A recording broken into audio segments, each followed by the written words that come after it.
Marco, Sean, we're on our way we to are on our way. we're on our way to some cool innovations, and I think the industry is clamoring not for AI necessarily, but for things that actually help solve. We haven't even started. You already said AI. I mean, I I know. can't. I'm getting it out I of the can't way. believe it. You I'm just getting it out don't of the give way. me a break with this thing. I know. No, I'm getting it out of the way. I don't know how much we're going to talk about it today, but my point is, in real life, organizations are struggling to keep up with the threats and the attacks. And while there may be some whiz bang stuff out there, I think we need real solutions that tackle every little aspect of the challenges they face, from the threats to the operations to everything. And I have a feeling that our story today with Coro is going to help with some of that, if not a lot of it. So I'm thrilled to have Dror on. Coro, good to see you. Good to have you on. Thanks for joining us. Great. Thanks for having me, Sean and Marco. Yep, it's good to have you on, and I'm excited to get this origin story about how the company was founded and what value it brings to the market and to your customers. Before we do that, though, a little bit about you, Dror. Sure. So I'm Dror. I'm one of the co-founders here at Coro. Originally, I was the CIO of the Israeli military police. After being discharged, started different companies. Ended up starting this company with three partners in 2014. So we're about to celebrate our 10th anniversary. Very nice. Happy birthday. That's exciting. Yeah. Thank you. Yeah, it's really exciting, especially considering the road we've traveled and where we are today. Yep. Yeah, definitely a big milestone for today's market. So I love origin story. I mean, the best story is the beginning. Either we talk about superheroes or we talk about story with a moral for kids, or technology need good stories. So I would love for you to tell me the why behind the Coro company. Yeah, that's a great question. So when we started the company, we realized that there was a massive deficiency in the market where 100% of the cybersecurity companies are either focused on the enterprise or the consumer, but the majority of the economy is actually in between. So 63% of the GDP in the US is produced by mid-market companies and small businesses. Meanwhile, they're completely overlooked by the entire industry. So what is happening in the real world is enterprise players are trying to push an enterprise product down a mid-market company's throat, or a consumer player is trying to shove a consumer product down an SMB throat. And we felt that, first of all, that just leaves a huge swath of the economy completely unprotected for real. And secondly, we felt that we should be the ones to come in and change the rules of the game, and we have. And that's really how the company started.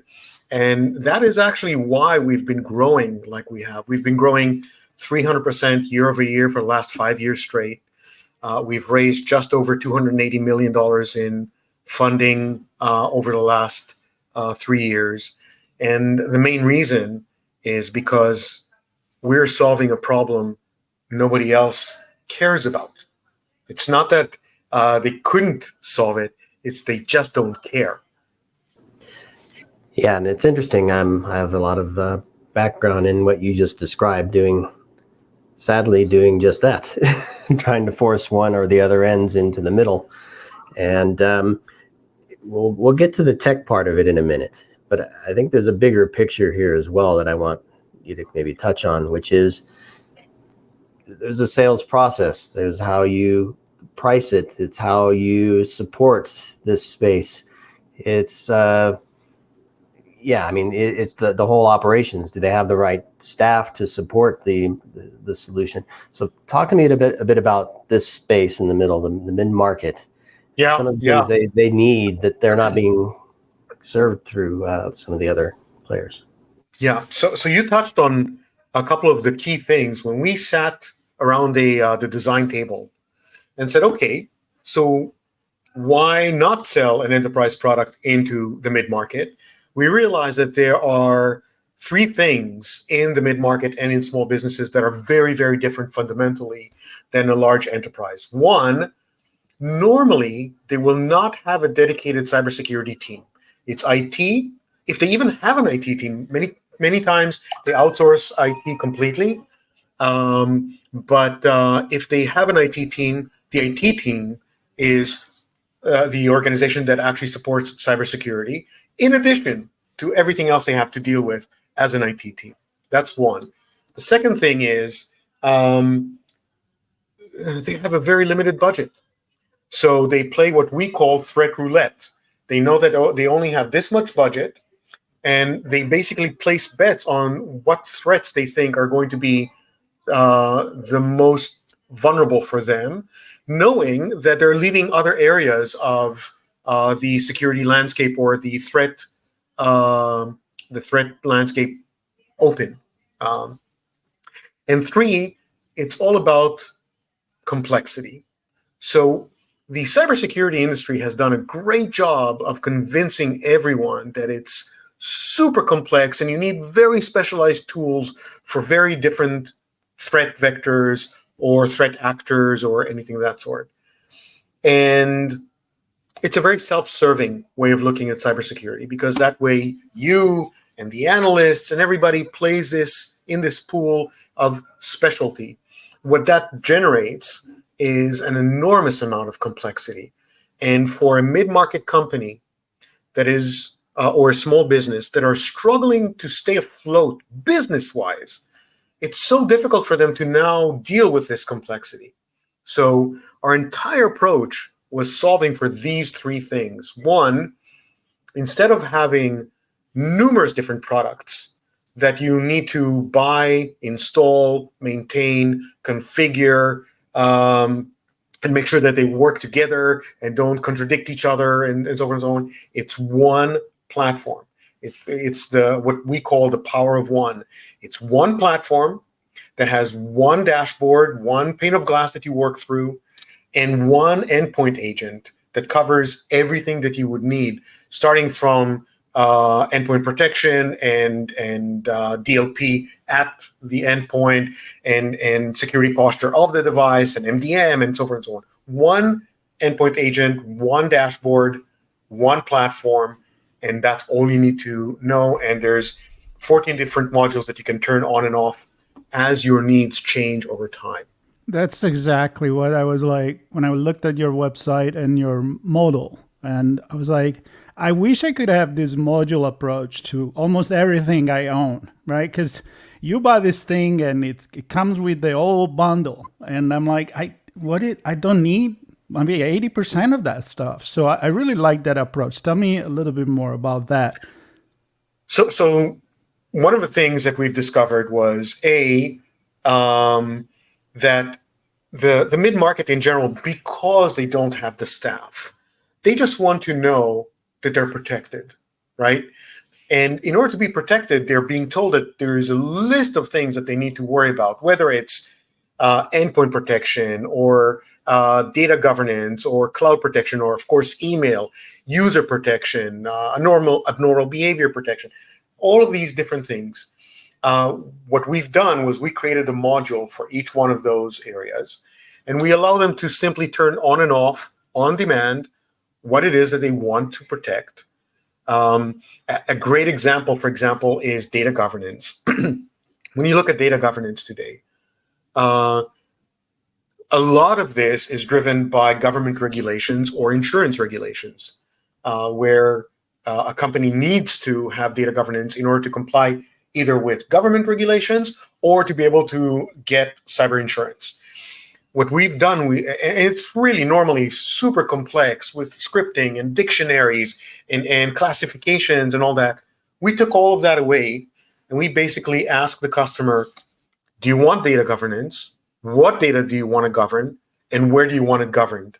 And once you define these three things, whether it's on the endpoint, in the cloud, in your email, in storage, Doesn't matter. You just turn it on and it just happens magically. You don't need to configure it. You don't need to write scripts that identify what kind of data you need governed. Excuse me. So going back to the original statement I made, it's not only about consolidation and making it a power of one, it's also making it very simple to digest, because my customer, the mid-market and the small businesses, don't have the time to deal with the complexity of the traditional cybersecurity, tiered, multi-product, multi-vendor concepts at all. But Sean, you touched on something else earlier, which was also around affordability, right? So as I said before, one of the things that we came to the table with was we looked at this and we said, what is most difficult? And one of the things was pricing. Because when you look at a mid-market company, for example, as I said before, they have a very limited budget, and now they need to take this budget and place it on specific threats. And that's not how the world works anymore, because attackers don't go this way anymore. They go laterally. They come in from all different directions at the same time. So by you protecting a specific area, yeah, you're protecting that area, but you're not protecting the business. We took it from the perspective of how do we protect the business, that small business, that mid-market company, that school, that local municipality. We look at them as an organization, and how do we cover them from all directions and make sure that they don't need, we take away that headache from them.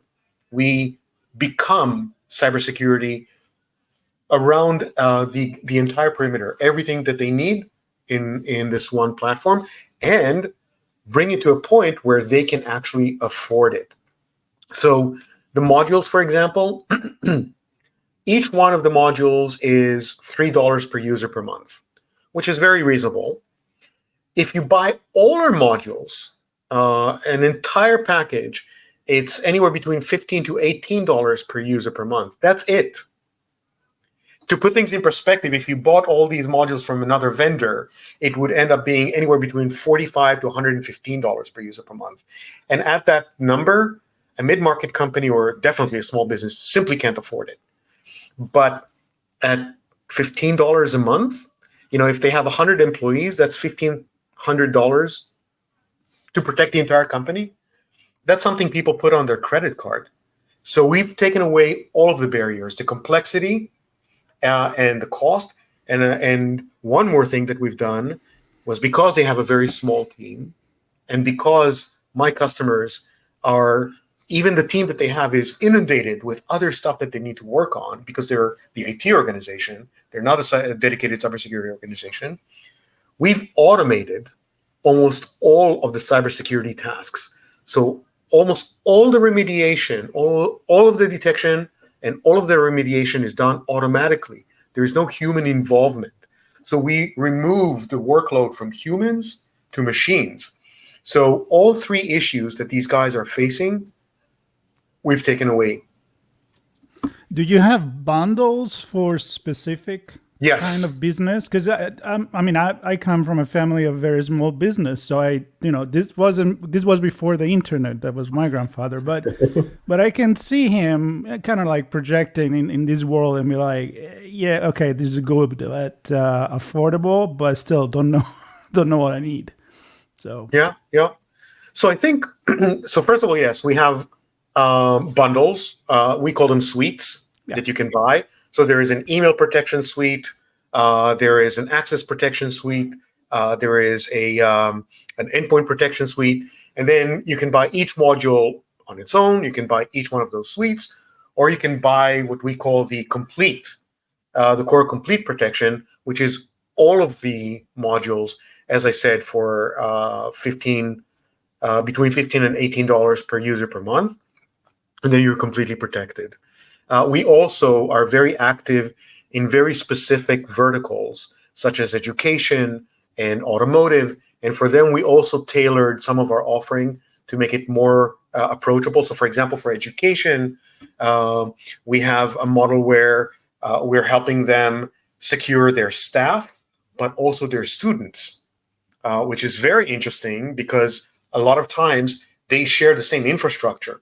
So if you secure the staff really, really well, but a student comes in with their iPad or with their MacBook or whatever, and they do something silly, they might actually create damage for the entire school.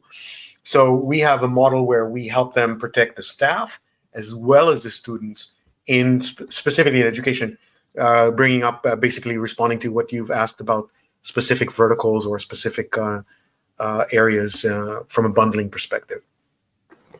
So talk to me about, and I presume that's general education and higher education, universities and things like that as well. Yes. It's K through 12, universities, vocational, everything. We think they all need the help. They all need help. And if you look at the news, education has been hit probably the hardest in 2023, with schools shutting down, school districts shutting down because of cyber attacks. 4 years ago, you've never heard that education wasn't a target. It became a target, very active target in the last couple of years. So especially in 2023, we've had some terrible stories about schools shutting down. We have this Lincoln University in Illinois shut down, period, closed down, and sent all the students home. And this is a historic university that has been, a historic college, I'm sorry, that has been around since the 1800s. And because of a cyber attack, they were destroyed. And so it breaks my heart to hear these kinds of stories, because had we been there, they would have been still in action. They would have been still alive.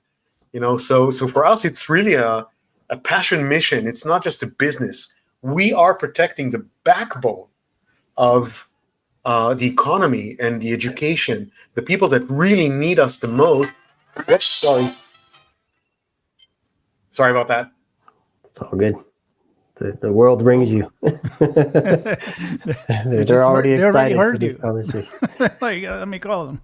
So I want to take you to the very first step of this journey for your customers, because you automate a lot of stuff in terms of management, maintenance, response, all of that.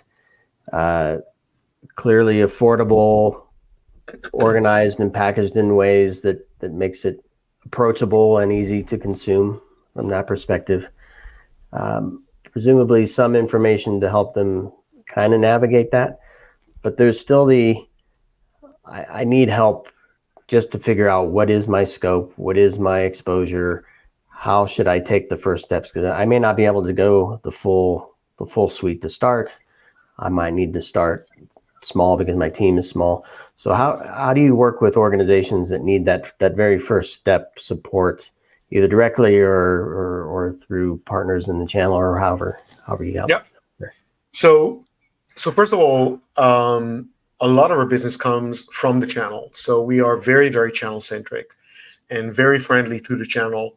And right now, about 72% of our business comes from our partners. So we love them and we treat them like royalty that they are. So one of the things that we do is we help them both from an education perspective. The onboarding process for a partner, for example, has a lot of education that we provide completely for free as part of the package, of helping them identify what are the things that they need to do with their customers. If it's a direct customer, so we do an onboarding with them as well, in which we figure out exactly what they need and help them get that exact match of what they need in their own landscape. But in addition to that, we have what we call modular managed services. So we have a managed service offering that if a customer or partner don't really know how to operate or don't want to operate cybersecurity, we can operate this on their behalf. So we have like managed detection and response, for example, MDR. Exactly. So it's a managed service that runs that is US based and can respond to events and requirements and make sure that the partner or the direct customer are protected in the right way that they need to be. Well, it sounds good to me, Dror, and I'm excited to see you in San Francisco. You're going to many events this year, but most imminent one is the RSA conference, so we'll see you there. Correct. And I know you're gonna be chatting with customers and partners and investors and all kinds of folks to continue your journey to help this very important space. And I'm really excited for our deeper dive chat. We're going to get into I'm looking forward to it on Thursday. We scratched the surface on the tech during our broadcast alley conversation. We're going to get into, well, how does this fit into the bigger IT program? How do teams with and without security work with you and solve some of the problems? We're going to get some use cases, some stories from you, the outcomes, right? What's the benefit of working with Coro? So I'm really excited for that. We're going to do that on Thursday, and that's in the broadcast alley there in the afternoon on Thursday. So I'm super excited for that, and I encourage everybody to stay tuned for that episode. It's going to be fun. I'm looking forward to meeting you in person there. And the reason why we do this is that we are aware that not everybody is going to be in San Francisco. It would be a mess if everybody in the world would be in San Francisco. But we're going to go there. We're going to have the conversation that matter. And hopefully you can get the benefit of this knowledge that we're going to share with you, all of you, by going there and meeting people like Dror and many more. So you guys stay tuned. Coro's there on behalf of the mid-market. How's that? Exactly. We are. Representing. Very, very cool. Exciting. And it's about to happen. So safe travel, everybody. And everybody else listening, stay tuned for chapter 2 of Coro. Yes. Thank you very much, Sean and Marco, for having me. I appreciate it. Absolutely. And those listening and watching, you don't have to wait for the next conversation. Go ahead to coro.net and connect with the team there. And if you happen to be in San Francisco, come with questions. Come with an eye for a solution from Dror and team. All right. Thank you, everybody. Stay tuned. We'll more to come from Coro and ITSP Magazine.